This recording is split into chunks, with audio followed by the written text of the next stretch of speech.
क्रांती तोप आदरणीय गोपीचंद पडळकर साहेब यांना विनंती करतो की आपण मार्गदर्शन करावं.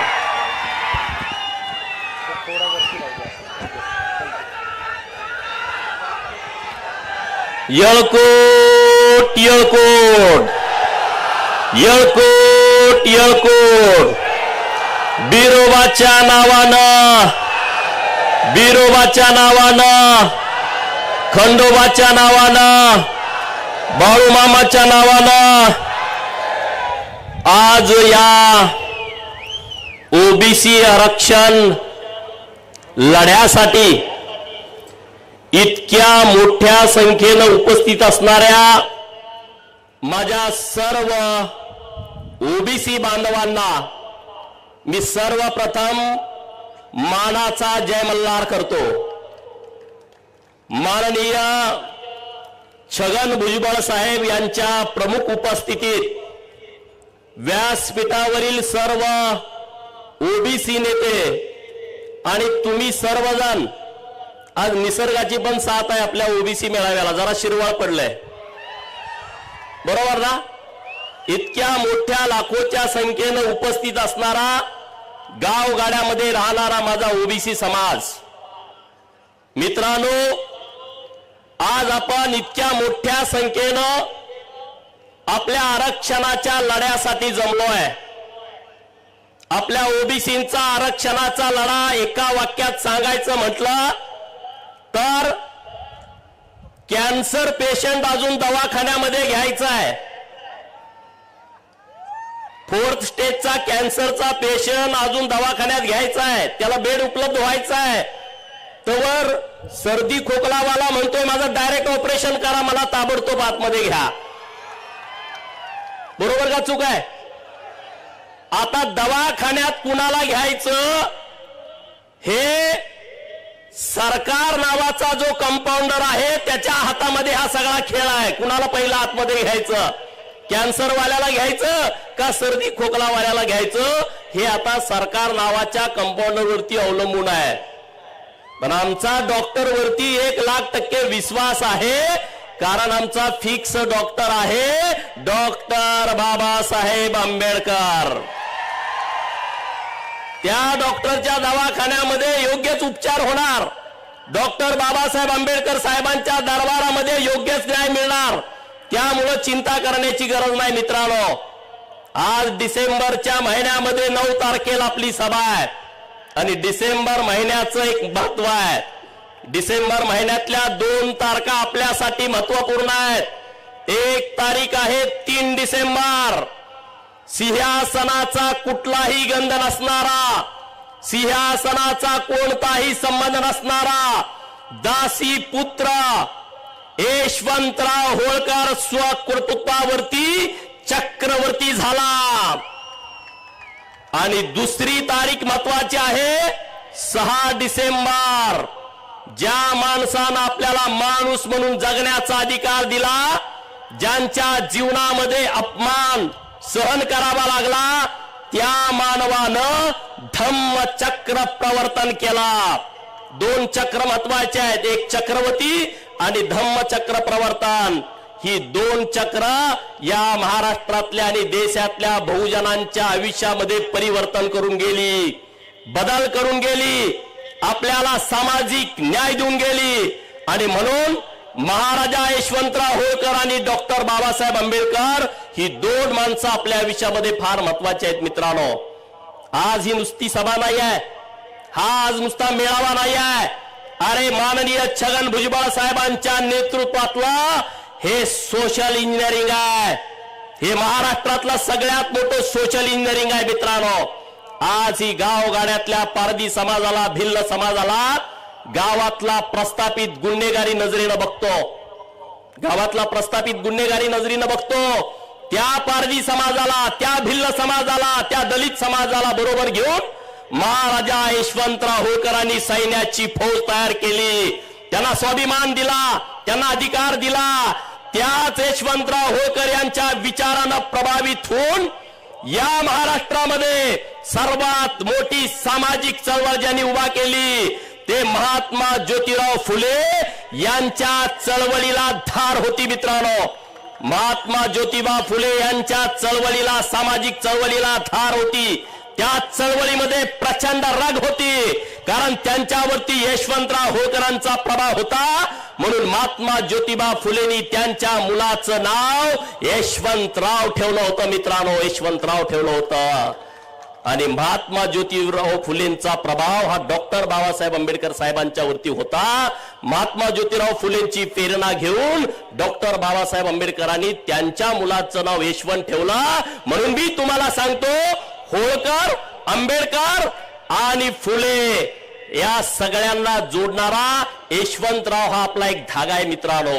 ह्या सगळ्या विचाराला जोडणारा.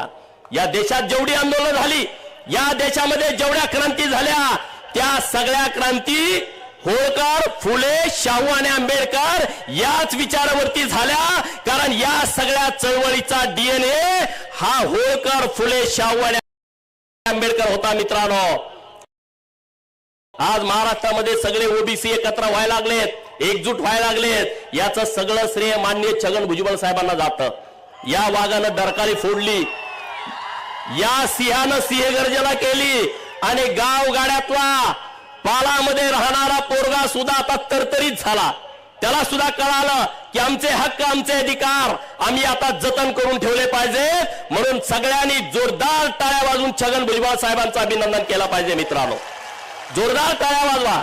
ही धमाक, ही शक्ती, ही ताकद ही भुजबळ साहेबांच्या मध्ये. व्यासपीठावरती सगळे ओबीसी नेते आहेत, पण मी भुजबळ साहेबांचं कौतुक करतोय म्हणल्यावरती काय काय जणांना जरा वेगळंच वाटतंय. अरे जो ओबीसीच्या हिताचं, जो भटक्या विमुक्तांच्या हिताचं संरक्षण करतोय, त्या नेतृत्वाच्या पाठीमागं उभं राहिलं पाहिजे. ही आपली सगळ्यांची भूमिका असली पाहिजे. आणि म्हणून भुजबळ साहेब तुमच्या पाठीमागं मोठ्या संख्येनं लोक आहेत. अजून तुम्ही सगळ्या गावापर्यंत गेला नाही, सगळ्या लोकांच्या मध्ये काय चाललंय हे तुमच्यापर्यंत आलं नाही. गावगाड्यातल्या लोकांच्या मध्ये एक मोठी ऊर्जा आली आहे, एक मोठी ताकद आली आहे मित्रांनो. आमच्या आरक्षणावरती अतिक्रमण, गावामध्ये बंदी, सामाजिक भांडणं, दलितांच्या वरती बहिष्कार, सामाजिक बहिष्कार हे संविधानाला धरून नाही आहे, हे संविधानाच्या विरोधामध्ये आहे. आणि म्हणून नुसती आपली चळवळ ही आरक्षण वाचवायची चळवळ नाही मित्रांनो, तर संविधानाचं संरक्षण करण्याची सुद्धा आता जबाबदारी आपल्यावरती आल्या मित्रांनो. आणि म्हणून या इंदापुरातून पुणे जिल्ह्यामध्ये प्रस्थापितांचा बालेकिल्ला आहे. या प्रस्थापितांच्या जिल्ह्यातून या महाराष्ट्रातल्या भीमसैनिकांना, या महाराष्ट्रातल्या ओबीसींना मी एकच आवाहन करतो, अरे सरफरोशी की तमन्ना अब हमारे दिल में है, देखना है जोर कितना बाजू ये कातिल है. हे गाणं आता आमच्या ओबीसी चळवळीचा प्रमुख राहील. या सगळ्या लोकांनी पुढे आलं पाहिजे, सगळ्या लोकांनी ताकदीनं बोललं पाहिजे. भुजबळ साहेब, पुण्यश्लोक अहिल्यानगर जिल्ह्यामध्ये मी एकदा आंदोलन केला आणि त्याच दिवशी आमच्या एका मेंढपाळांच्या वरती जीवघेणा हल्ला झाला. मेंढपाळावरती रोजच हल्ले होत आहेत, तरी सुद्धा समाज ताकदीनं आमच्या बरोबर उभा राहतोय. मी सरकारकडे विनंती केली आहे, मेंढपाळाच्या संरक्षणासाठी सरकारने कायदा करावा आणि त्या विषयामध्ये छगन भुजबळ साहेब तुमची आम्हाला पाठिंब्याची गरज आहे. तुमचा आम्हाला पाठबळ त्या विषयामध्ये हवा आहे मित्रांनो. पाहिजे की नाही भुजबळ साहेबांचं पाठबळ? अरे मग जोरात आवाज द्या ना. अरे मराठा समाजाला आमचा विरोध नाहीये.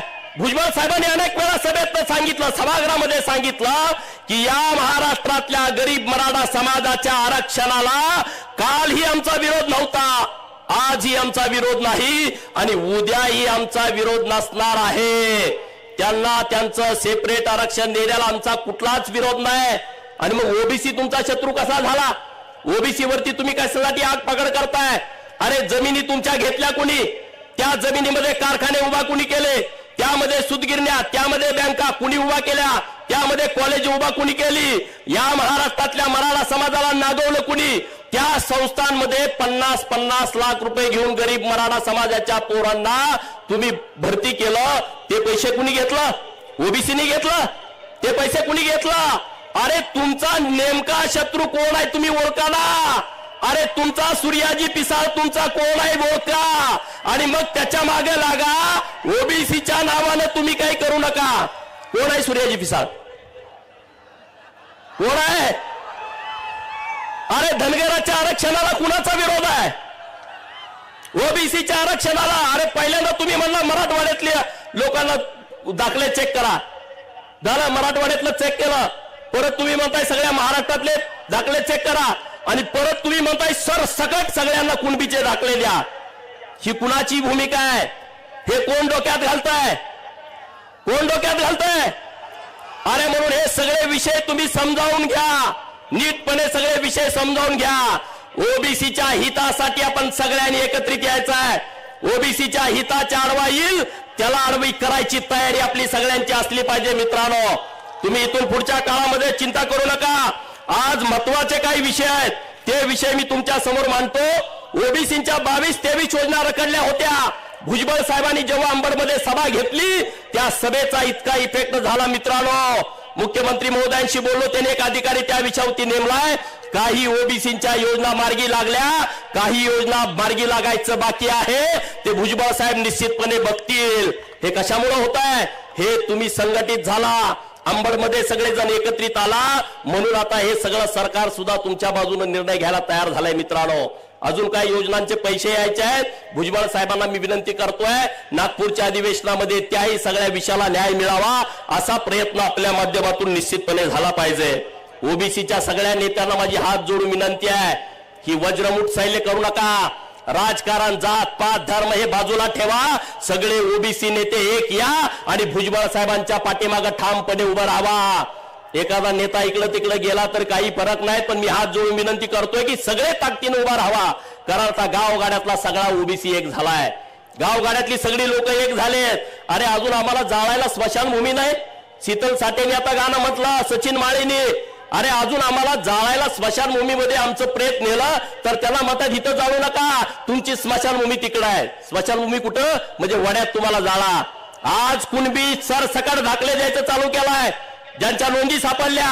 अरे अजून आमच्या हेळव्याच्या पोराला, तेल्याच्या पोराला, कोळ्याच्या साळ्याच्या माळ्याच्या पोराला, हटकर धनगर सनगर रामोची वडर बेडर मुसलमान लिंगायत परीट गडची डवऱ्याच्या पोराला अजून दाखला मिळत नाही. 2-2, 3-3, 4-4 महिने हेलपाटे घातले तर आमच्या नावावरती जमीन नाही, आमच्या नावावरती 7-12 नाही, आमच्याकडे कुठलं कागदपत्र नाही. अरे आम्हाला त्यामध्ये काही मिळत नाही. आणि तुम्ही इकडे एका बाजूला एका दिवसात दाखले देताय आणि तिकडे 4-4 महिने झाले आमची लोक तिथं अर्ज करतायत, तर त्यांना तुम्ही वेगवेगळे पुरावे मागताय. हा दुजाभाव कशासाठी? हे दुजाभाव कोण करताय? आणि म्हणून गावातल्या सगळ्या ओबीसीनो एकत्र या, ही ताकद एका जाग्यावरती करा, सर्व शक्ती एकजूट करा आणि माननीय भुजबळ साहेबांच्या पाठीमागे आपण सगळेजण ठामपणे उभं राहूया.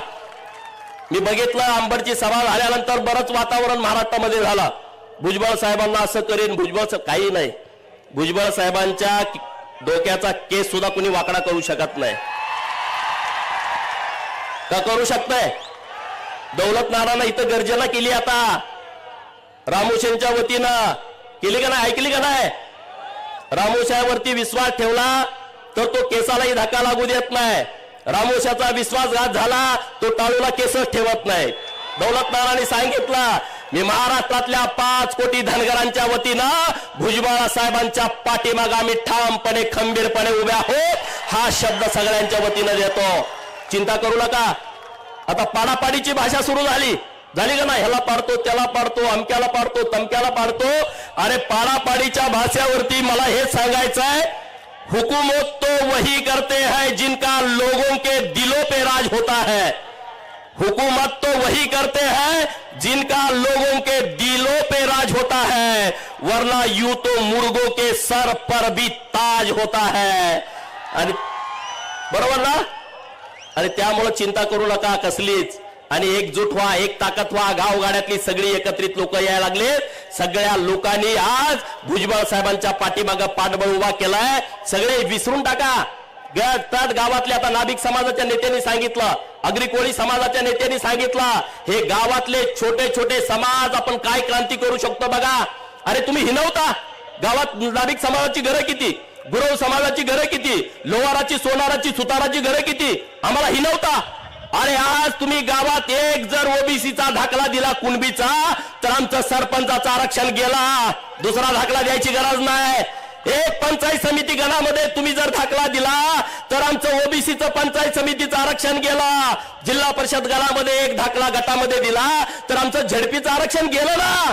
अरे ह्या राज्यकर्त्यांना हेच करायचं आहे की ह्या प्रस्थापितांच्या घरामध्ये पिलावडी खूप झाल्या, आमदार खासदारकीच्या मंत्र्याच्या जागा त्यांच्या पॅक झाल्या, मग त्यांना ओबीसीच्या झडपी जागेवरती मेंबर व्हायचा आहे, नगरसेवक व्हायचा आहे, पंचायत समितीचा सदस्य व्हायचा आहे, ग्रामपंचायतचा सदस्य आणि गावचा सरपंच व्हायचा आहे, जिल्हा परिषदचा अध्यक्ष व्हायचा आहे, नगरपालिकेचा नगराध्यक्ष आणि महानगरपालिकेचा महापौर व्हायचा आहे.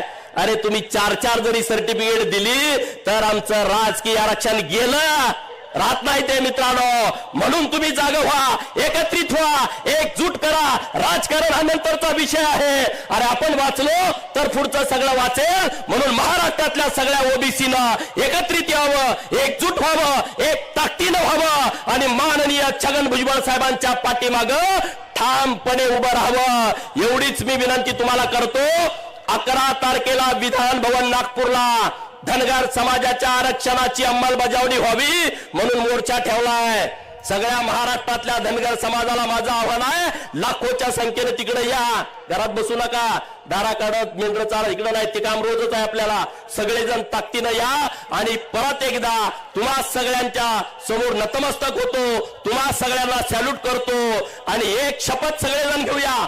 ओबीसीने एक शपथ घ्यावी, सगळे उठून उभा राहा, हात पुढे करा. मी मागं म्हणतो, तुम्ही माझ्या मागं म्हणा.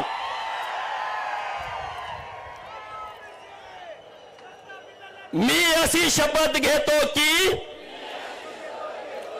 आम्ही ओबीसी भटके विमुक्त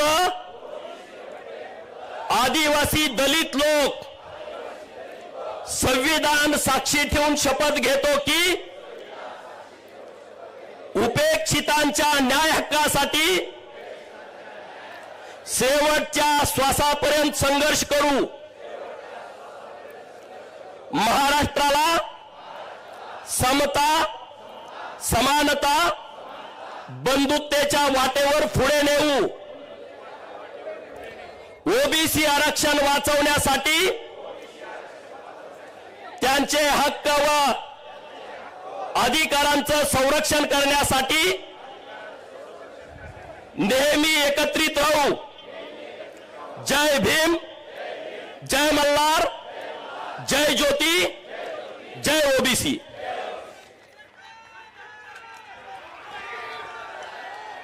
धन्यवाद पडळकर साहेब. यानंतर आदरणीय